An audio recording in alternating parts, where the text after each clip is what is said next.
Welcome back to my channel guys. Hello, good evening. Dahil Friday ngayon, ako ay magluluto ng munggo. Munggo daw at saka pritong isda. Pag Friday ang ulam natin.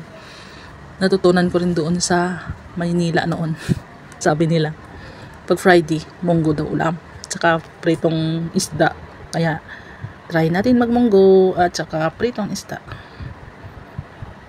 Yan, nilaga ko muna yung munggo guys, hiwalay. Tapos ginisa ko yung pork. Pag lumambot na yung munggo, saka ko nilagay sa pork bago sabawan. Yung sabaw ng munggo doon, yun din ang isabaw natin kasi yun ang malasa.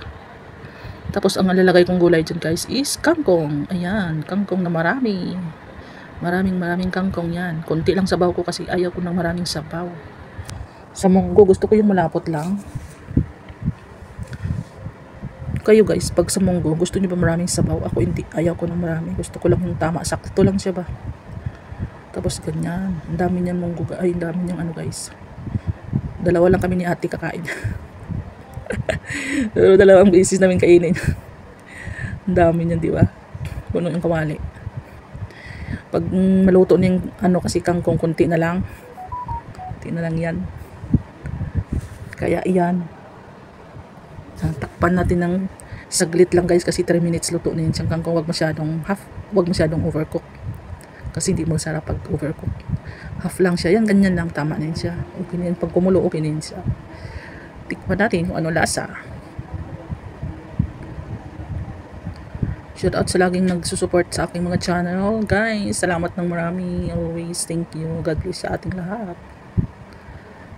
Yan, luto na yun siya guys. Yan. Ngayon, nagprito na naman ako ng isda. Yung isdang ito is partner namin doon sa munggo. Munggo lang tayo muna, gulay tsaka isda. Yan, isda lang at tsaka gulay ang ulam pag Friday. Nakasanayan na yan guys. Friday, munggo at tsaka isda. Salamat sa laging support guys. Thank you so much.